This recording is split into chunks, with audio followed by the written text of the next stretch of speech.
Hello, my friend. It's Pat Sloan here. Today we're going to check in with our UFOs. Hey, how you doing? And then we're going to do a little bit about word of the year for you who are doing that. And then I have a Q&A, which is most of this. But first, ta-da, I put it up to look at. I have to get binding on it. It is one of the UFOs on my list to work on for binding. So let's first, I just have to show it to you again. There you go. Isn't that cool? I love the bubbles. The bubbles look like, oh, I don't know, it's so cute. That's going to go on this back side over here and hang behind there, which I'm going to enjoy immensely. So first let's talk about UFOs. You know, I did a list and basically, yeah, except for, that's the coffee one, but the other ones sort of up here all have to be quilted first. They're just tops, but they will be, and then I'll try to get all those bindings done this month. And then down below I have a thing to sort class bags, which I think is one of my higher priorities to get done this month, because they're my teaching bags I had from when I taught in-person classes, which I'm not doing anymore. And so I need to go through those and figure out what to do with this stuff, because I didn't want to take it apart too soon, you know, because even then I thought, well, maybe I might use it on a video, and that might still be the case, but I need to go through it and look at it. Then I have to get out at least some crumb blocks and do some sort of setting, you know, sew them together, in other words. Make a quilt top out of those crumb blocks. I need to do that. And then the last one is some blocks I made in 2021, I think, which I would like to put into a top, but that's iffy that one will get done. So today, your assignment is to take a look at yours if you made a list. How are you doing on it? Because the days go by fast, and all of a sudden you'll be at the end of the month and you haven't done anything. So get that out. We're going to look at it, try to look at it multiple times during the month so that we are on track, and then report in over either in the comments here at YouTube, or over at my community page at Facebook, Quilt Along with Pat Sloan. You can leave a comment either place, and just sort of say out loud on what UFO you're going to try to get done this February, how you're doing on your list. Okay, so the word of the year. My word of the year is space. Space, not like outer space. Space like in physical space, making more of it. Mental space, making more of that. So let me just touch base first. I think I did a smashing job in January, because I got all those quilts sorted, which gave me not only more sort of physical space, but mental space. The messiness of it was trying after a while. I would look at it and it was just not inspiring. So that I did, it just so good in January. But each month I'm going to take space and sort of figure out how am I going to focus on that. And yesterday was the first thing I did again for some mental space. Over on my blog for yesterday at I Love to Make Quilts, when you downloaded the Wednesday post, I changed up how I did the post. I basically did a sort of an intro, which was a little bit more detailed. And then I did all the pictures and then the video and then the AccuQuilt deal of the day. And I think I'm going to go with that format, because the YouTube video here, these videos are really the main thing that I'm communicating with. This is how I'm giving you all the information, and so it's just too much time for me to write it all out again and put it under individual pictures. But I like to have some of those pictures because I know a few of you have really bad bandwidth, and so you can't watch videos, and so you're not even hearing this because you're not watching the videos. But I do want to put some pictures for that group of people, and then I'll just list the stuff. So the front part I will use to do a little write-up when I do articles at my website.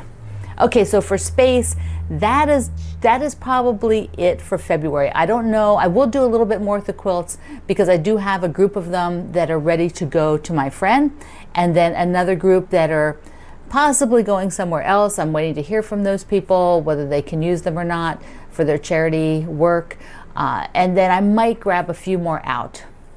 We'll see. Plus, I'm going to send off ones to my nieces in February, so that'll free up another shelf, a couple shelves on the hallway part.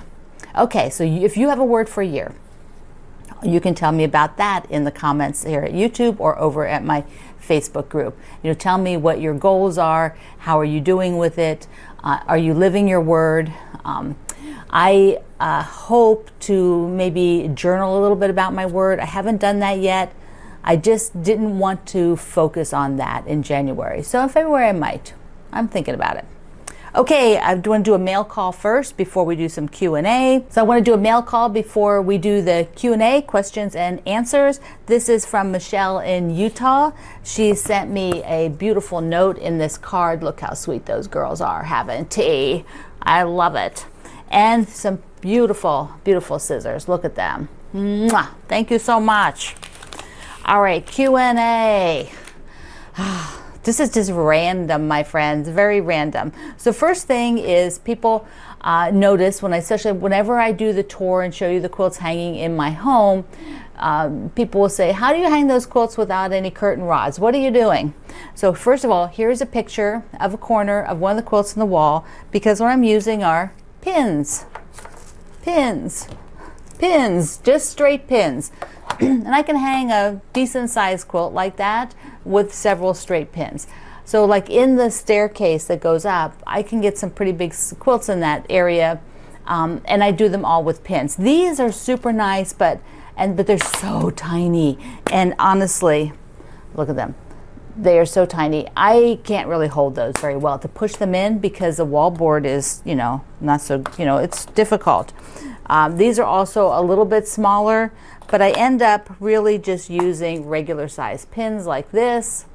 That's just what I use. Now, if I am doing a curtain rod, which, the curtain rod is that's one right there. And when I have the one on the back of my other side of my table, that's the curtain rod. Here's a picture of this. It's just, I would recommend though you get the curtain rod that you can lift it up out of the hoop, because I have one in my living room that the end is it's much, one I bought it was the first one I bought. And it is just not convenient because I have to unscrew the end and then put it back on to get the rod out. These that you can just lift up are so much nicer. Okay, so that's how I put them up on the wall. Related to that Q&A is hanging sleeves. And first, let me digress a second. I think I'm going to create some smaller videos to put out and create a playlist of tutorials. Basically, they're things you ask about all the time. I've gotten so many questions again and again and again about hanging sleeves. I have talked about it in many videos, and if you just go to the search bar and put in hanging sleeve, those videos will come up. But once again, let me show you. A hanging sleeve is what I need if I'm going to use. I also use dowel rods in a few places, dowel rods, and then I just do a ribbon, because then I don't have to have a permanent, like in my hallway where the bookshelves are now, I would hang dowel rods there because periodically we put shelves in that hallway. So here is a hanging sleeve. You can see, there, see, my hand goes in there. And this is just a strip of fabric, which by the magic of video, I happen to have the strip for the coffee shop quilt.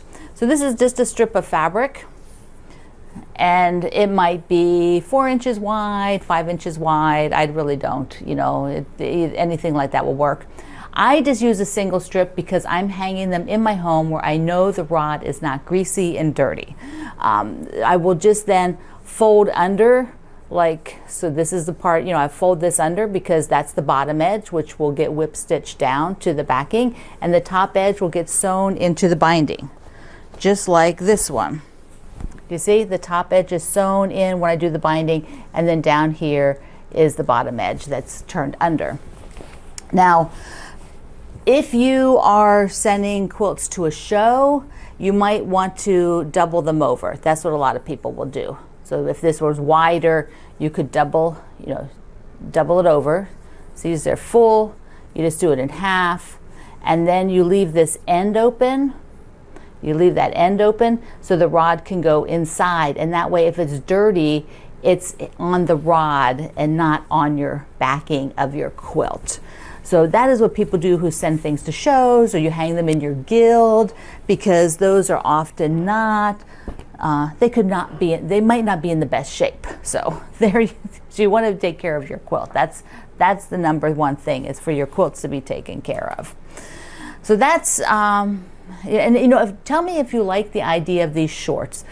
They might be 8 minutes long. They might be 15 minutes long to explain how to, you know, decently say, but they would just be one topic. But a lot of them I'm thinking would be fairly short, like a 2 or 3 minute video, and I will put them out on the playlist. Which brings me to how to find things here at YouTube. There is a bar with categories at my channel, so you can see all the videos, which then you can sort.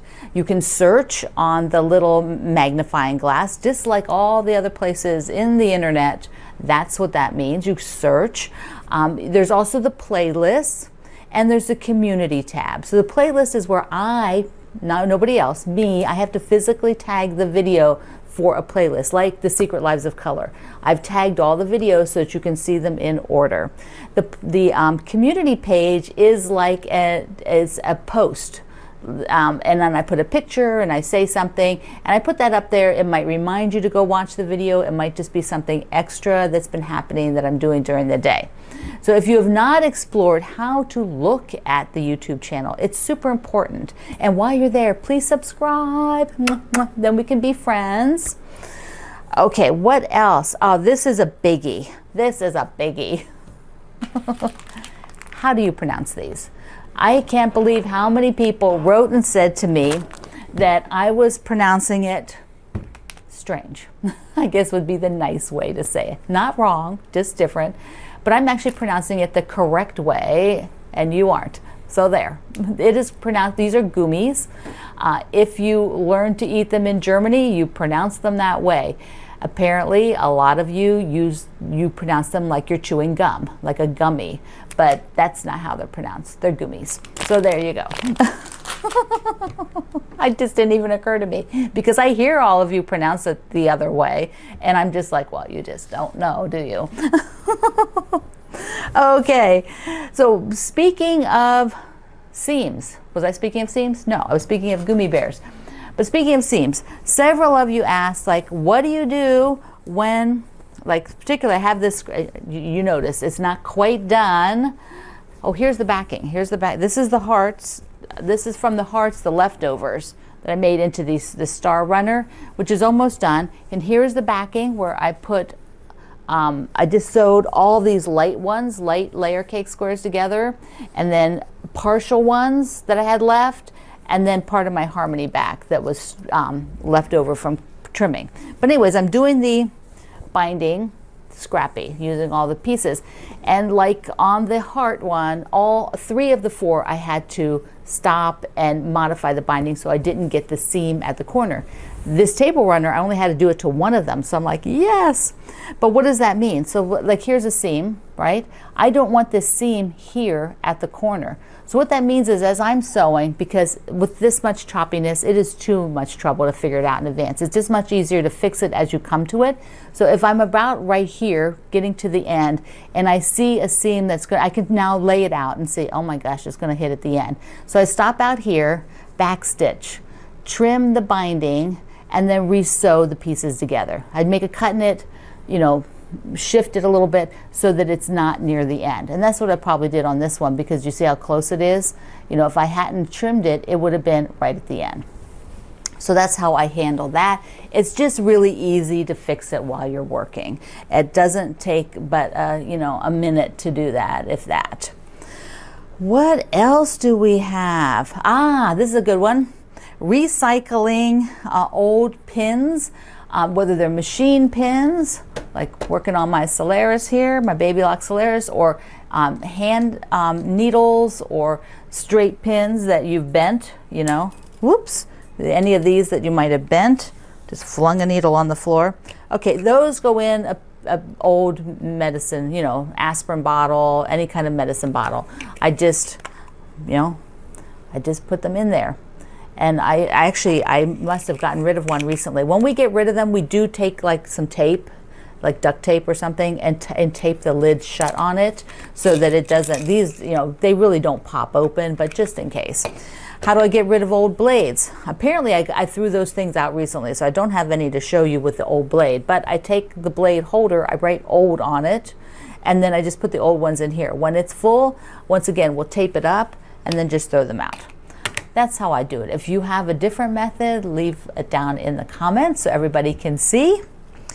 Okay, do I have something else? Oh, well, speaking of binding, there is a tutorial on how I do binding by machine. I also have it in a lot of my newer books. My Martingale books talk about it, particularly like the machine quilting one.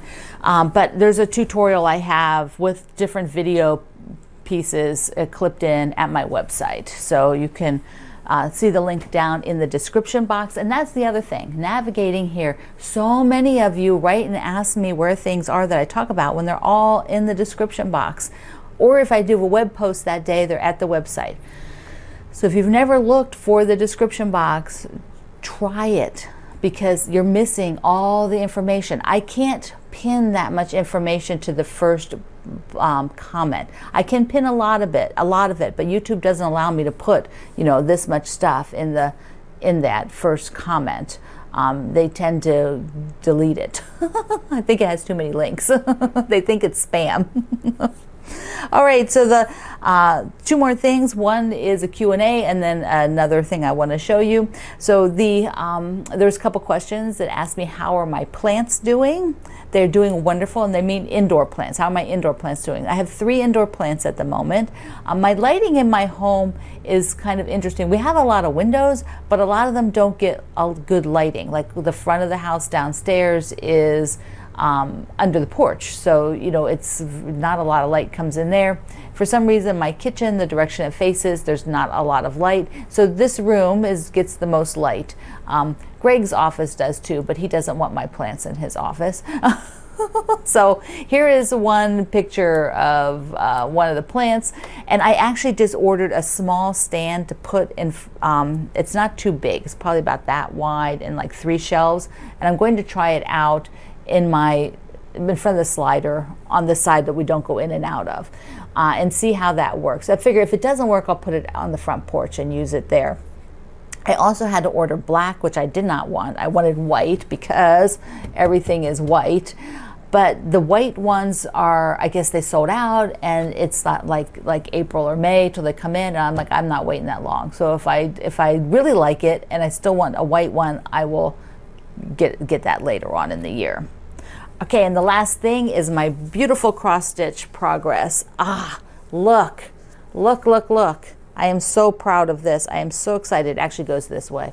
This is the top. I did some stitching so that no, where does it go? It doesn't really matter, does it? Because it's symmetrical, but the next portion goes up here. So that's the next portion. I am thrilled with this. Now I do want to get started. This is from the Flea Market Flowers. I'm really enjoying the cross stitch now. I think I had to get a little bit into it and find the method I like to stitch, the needle I like to stitch with, you know, those kind of things, the type of patterns I like to stitch. So you know, it takes a little while to learn that. If you remember when you learned to quilt, you probably didn't sit down and love everything about it right away. You had to sort of work into what parts of it you liked. Okay. Lots of detail today, but I'd really be interested in what you think about these having some short little videos, and whether you would go and use the playlist to find them and use the search to find them, because those are the 2 ways that you would find them. I will probably keep my own list so that when people ask, I can just copy and paste the link to it, which I've never done. But for these special tutorial things, which I basically have collected a list so far of about 25 different things that you are always asking about. And so I will probably end up starting with those, which is, you know, it's a bit of work. So I don't know how often I will do them. We'll see. I'll probably try one fairly soon. I can't just cut and paste parts of videos because YouTube knows that. So if I don't, I have to add something to it because they considered it a duplicate. So I wouldn't even be able to load it. So it's a little bit odd like that. I have to understand the mechanics of how that part works. But they might be able to take parts of some things. But often, like I'm talking here, they don't really make sense if I just chop them out, you know. So I might just have to redo them all. Okay. All right, my friend. This is a Whirlwind Thursday, I want to hear about your UFO status. If you are looking for the panel, the link is down below, which I'd love for you to just check out the links here at YouTube so you understand where everything is. Okay, I love you. Mwah. See you online.